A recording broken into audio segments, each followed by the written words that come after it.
வணக்கம், எல்லோரும் எப்படி இருக்கீங்க? நாங்களும் ரொம்ப நல்லாயிருக்கோம். இது வெள்ளிக்கிழமை எடுத்த வீடியோங்க.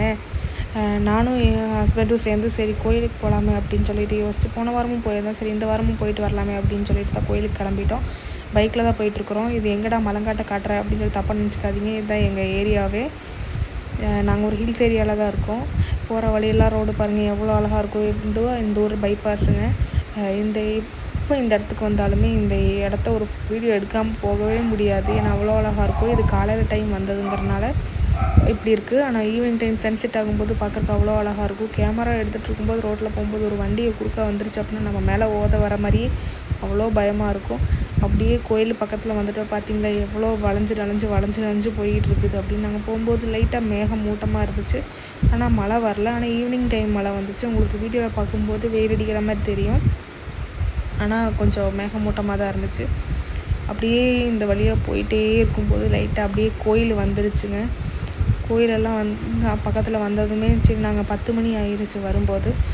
சரி சாப்பிட்டே போயிடலாம், கோயிலுக்குள்ளே செம கூட்டமாக இருக்கும் போல். ஆனால் போன வாரம் வரும்போது துக்க வெள்ளியாக இருந்ததுனால சரியான கூட்டமாக இருந்துச்சு. அதை நினச்சி நாங்களும் கோயிலுக்குள்ளே போகிறதுக்கு முன்னாடி சாப்பிட இந்த ஹோட்டலுக்குள்ளே போந்துட்டோம். இந்த ஏரியாவில் வந்துட்டு இந்த ஹோட்டல் சரியான ஃபேமஸ் போலங்க. பெரிய பெரிய ஆக்டர்ஸ், செலிப்ரிட்டிஸ் எல்லாம் இந்த கோயிலுக்கு வரும்போது இங்கே தான் சாப்பிடுவாங்க போல். ஏன்னா உள்ளே ஒரு டிவி வச்சுருந்தாங்க, அதிலெல்லாம் போட்டு காமிச்சிட்டு இருந்தாங்க. பார்த்தீங்களா ஹோட்டலுக்குள்ளேயே எவ்வளோ கடைங்க இருக்குது அப்படின்னு சொல்லிட்டு.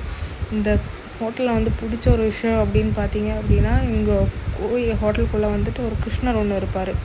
ஒரு முற்றம் மாதிரி ஒன்று செஞ்சு அதில் தண்ணி வர மாதிரி இருந்து அதுக்குள்ளே ஒரு கிருஷ்ணர் வச்சுருப்பாரு. பார்க்கறதுக்கு அவ்வளோ அழகாக இருக்கார். ஓடக்குயல் வச்சிட்ருக்கிற ஒரு கிருஷ்ணர். அப்படியே பார்த்துட்டு ஆளுக்கு ஒரு மசாலா தோசை வாங்கி சாப்பிட்டுட்டோம். சாப்பிட்றதுக்கு நல்லா இருக்குன்னு சொல்ல முடியாது, நல்லா இல்லைன்னு சொல்ல முடியாது. சாப்பிட்ற அளவுக்கு சுமாராக இருந்துச்சு. அப்படியே சாப்பிட்டு எங்களுக்கு கொஞ்சம் பொருளெல்லாம் வாங்க வேண்டியிருந்துச்சு கோயிலுக்குள்ளே கொண்டு போகிறதுக்கு. அதெல்லாம் வாங்கி அப்படியே எல்லாம் வீடியோலாம் எடுத்துகிட்டு நேராக நாங்கள் அர்ச்சனை சீட்டு வாங்குறதுக்காக போயிட்டோம். இந்த கோயிலில் ஸ்பெஷல் அப்படின்னு பார்த்துட்டிங்க அப்படின்னா தேங்காய் உடைக்கிறது தான். எங்கே பார்த்தாலுமே யாரை பார்த்தா இருந்துமே ஒவ்வொருத்தவங்க பேர்லேயுமே தேங்காய் உடைப்பாங்க. அப்படியே இங்கே டோக்கன் எடுக்கிற இடத்துலையே ஆளுங்க எதுவுமே இல்லை. அப்போவே எங்களுக்கு சரி ஓகே கூட்டம் இருக்காது போல் அப்படின்னு சொல்லி லைட்டாக ஒரு நம்பிக்கை இருந்துச்சு. இந்த இடத்த பாருங்கள். இந்த இடம் நம்ம தேங்காய் உடைக்கிறதுக்கு க்யூ நிற்கிற இடம். நாங்கள் இந்த டைம் சாப்பாட்டுக்கு தான் போட்டிருந்தாங்க லைன். தெரியாமல் நாங்கள் போய் 1 ஹவர் அங்கே உட்காந்து டைம் வேஸ்ட் பண்ணிட்டோம். சரிடா கோயிலுக்கு தானே அப்படின்னு சொல்லிட்டு நாங்களும் கம்முன்னு விட்டுட்டோம். இதுதான் கோயில் என்ட்ரன்ஸ். இந்த என்ட்ரன்ஸ் புதுசாக கட்டியிருக்காங்க. கொஞ்ச நாளாக இந்த இதில் தான் போயிட்டுருக்காங்க. அதுக்கு முன்னாடி வேறு ஒரு வழி இருந்துச்சு, அதில் தான் போகணும்.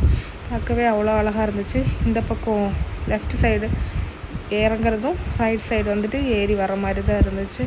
நம்ம வீட்டில் நம்ம செடி வச்சு இவ்வளோ பாதுகாப்பாக வளர்த்தா கூட இப்படி பூக்குமான்னு தெரியல. ஆனால் இந்த கோயிலில் பாருங்கள் எவ்வளோ அழகாக கொத்தாக பூ பூத்துருக்கு.